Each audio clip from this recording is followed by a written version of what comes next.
Alesia, the Iron Ring. Alesia crowned a high hill, walled in stone, its flanks guarded by the Lutosa and Osera rivers, steep slopes on every side, and a wide plain stretching out before its eastern gate.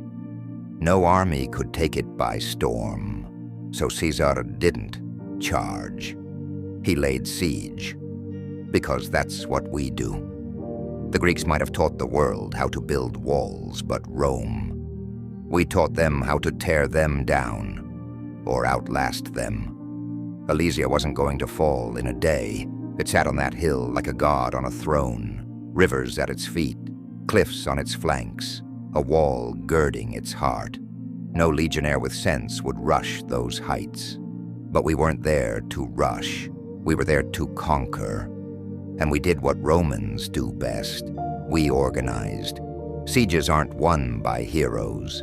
They're won by trenches, by ditches, by the steady rhythm of pick and spade. That's how you break a city. Not with a blast of a horn and a charge, but with the weight of 10,000 men digging in unison, trench after trench, ditch after ditch, earth piled high into ramparts, timber hammered into palisades, fort after fort. 23 in all sprouted across the ring. It would stretch 11 Roman miles by the end, an iron belt fastened around the throat of Alesia. As I watched the lines take shape, palisade after palisade, ditch after ditch, I realized something I'd never said aloud. The Gauls had already lost. They just didn't know it yet.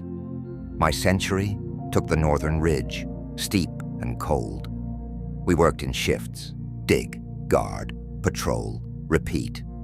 Our hands blistered, our eyes burned, our bodies sagged. But we built. Gods, we built like possessed things. Roman discipline turned us into beasts of burden and siege engineers all in one. And always, we worked beneath the eyes of the Gauls. Inside Vercingetorix watched us build his cage. Then one night, the cavalry slipped out. Gallic horsemen rode through the unfortified gaps before the ring was closed. We chased them, but it was too late. They were gone, off to summon every tribe, every last blade in Gaul. The relief army was coming. Caesar knew what that meant. He summoned us to the command tent that evening. The mood was grim. Oil lamps cast long shadows across the canvas walls. The senior legates, engineers, and centurions like myself gathered close, all of us smelling of dirt and ash, our cloaks still damp from the rain. Caesar stood over the central map table, his fingers lightly resting on the ring we had already built around Alesia. His voice was steady. Not loud, but sharp enough to cut through the murmurs. "They will come," he said. "An army from every corner of Gaul, a force great enough to break us from without, while Vercingetorix strikes from within." No one spoke. He drew a second ring in charcoal, around the first. "We will meet them here, before they reach the hill. We build again, a second wall, facing outward." I remember the look on Labienus's face. Grim approval. The engineers nodded slowly. I exchanged a glance with Drusus. He didn't speak, but his knuckles tightened on the edge of the table. We all understood what this meant. Twice the work, twice the exposure, but also the one chance we had to choke the rebellion for good. "Discipline will win this siege," Caesar said. "Not valor, not gods, trenches, walls, and order, the way Rome conquers." And just like that, the second ring was born. Not in earth, but in the mind of the one man who never wavered. We filed out in silence. By dawn, every hand had a tool, every camp had its orders. We built another ring, an outer line of defense facing the world, a second wall against a second army, 17 kilometers of fortifications, 3 rows of ditches, the inner filled with water.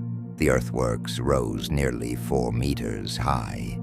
Towers every 80 feet, rows of sharpened stakes, caltropes, buried blades. We made the very soil bleed, and then they came. Commius of the Atrebates brought them, a horde on the horizon, tens of thousands, infantry in the hills, cavalry on the plains. From the heights of Alesia, Vercingetorix saw them arrive. They cheered. We braced. The first assault came swift. It began with a low horn blast from the eastern hills, and then they were there, wave after wave of Gauls pouring across the plain. From outside the siege ring, they stormed our outer defenses, trying to overwhelm our towers. At the same time, Vercingetorix unleashed his warriors from within, filling the trenches with earth and brushwood to mount a charge against our inner line. The first assault came swift. It began with a low horn blast from the eastern hills, and then they were there, wave after wave of Gauls pouring across the plain. From outside the siege ring, they stormed our outer defenses, trying to overwhelm our towers. At the same time, Vercingetorix unleashed his warriors from within, filling the trenches with earth and brushwood to mount a charge against our inner line. They screamed, they climbed, they died. Gods, how they died! But they kept coming. Inside the city, the defenders surged forward, trying to breach the inner line. Their cries rose with the clash of blades, a cacophony of fury and desperation. The trap was closing, but not on us. We fought like wolves, shoulder to shoulder, mud up to our knees, blood on our boots, and we held the line. The next day was quiet, too quiet. It made the men nervous. I could see it in the way Pullo cleaned his armor twice before midday, in how Lupus checked the scorpion mounts again and again without speaking. Even Drusus, steady as granite, stood a little too long at the edge of the palisade, watching the darkened tree line. Then just after the third watch bell, the horns sounded. They came with everything: ladders, hooks, siege tools cobbled from wood and desperation. They screamed as they charged, voices wild in the dark. The firelight caught their blades, like flame off water. We were already at the wall. I barked orders through the smoke. Drusus relayed commands like a machine. The air stank of pitch and blood. Crispus was the first to fall, took a javelin through the thigh, then a second in the shoulder. He didn't cry out, just sank to his knees. Mercus, Lupus, and Pullo fought like men possessed. Lupus lost a tooth in a headbutt and kept laughing between swings. Pullo climbed the siege ladder just to hurl the Gauls back down from the top. They died in droves. By torchlight, we held. Shields locked, backs braced. Blood ran into the ditches until the ground was slick as a butcher's floor. My arms burned. My voice cracked. But the line never broke. We stood in the dark, and we endured. But the worst came at dawn. They found the weak point.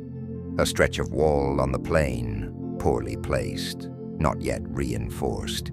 60,000 Gauls under a chieftain named Vercingetorix slammed into it. Only 2 legions held the line, my century among them. We broke, almost. We fought on platforms, shoulder to shoulder. I saw Lupus vanish under a wave of shields. Pullo pulled him out, half dead. Drusus took an arrow to the ribs and kept fighting. Caesar arrived. He came himself. Red cloak over his shoulders, sword in hand. No guards, no ceremony, just presence. Through the crush of smoke and screams, I saw him rise on the slope like something from myth. More than a man. His boots hit the earth like war drums. There was blood on his greaves, the eyes of the gods in his face. The men saw him and stood taller. I did. Pullo, barely standing, bared his teeth and raised his shield again. Lupus, his arm bloodied to the elbow, grinned like a wolf. Drusus nodded once, grim and sure, as if the general's arrival was always part of his plan. Caesar lifted one arm, just one. The signal. A horn blast tore through the chaos. A deep commanding note that echoed across the plain, like the voice of Mars himself. Every man knew what it meant. Pullo, barely standing, bared his teeth and raised his shield again. Lupus, his arm bloodied to the elbow, grinned like a wolf. Drusus nodded once, grim and sure, as if the general's arrival was always part of his plan. Caesar lifted one arm, just one. The signal. A horn blast tore through the chaos.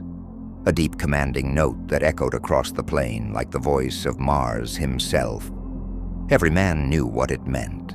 From behind the ridges, the reserves surged, fresh cohorts roaring into the fray, standards lifted high, Pila bristling like a wall of death. The sound of marching feet met the chaos like thunder answering lightning. And then, the trap was sprung. Cohorts Caesar had hidden in reserve burst out of the thickets and folds behind the Gallic assault. They slammed into the enemy like an avalanche of bronze and discipline. The Gauls faltered. They turned. Confusion rippled across their lines like cracks in ice. Then came panic. It was beautiful. The moment the battle was won. Not because we killed them all, but because they knew. They saw him, they saw us, and they broke. By midnight, the Roman cavalry had chased the rest into the dark. Few would see their homes again. And in the morning a new silence settled. Envoys came to the gates, wrapped in cloaks, their faces hollow with sleeplessness and defeat. They asked for parley. A hush fell over the walls. The battle was over. Though some of the Gauls still clutched weapons, their hands shook with hunger, not resolve. They sent word to Caesar. We were gathered by the outer camp when the message came. Officers, veterans, standard bearers. The air was raw, heavy with the smoke of wet wood and pyres still smoldering. The dirt was thick with the smell of blood and pitch, the kind of cold that clung to your bones even under a boiled wool cloak. Caesar stood tall beneath the folds of his crimson cloak, flanked by silence more than guards. When he read the scroll, he didn't smile. He didn't frown. He simply nodded. A gesture so small, but it felt like the hill itself bowed with it. Word spread fast, like flame caught in dry grass.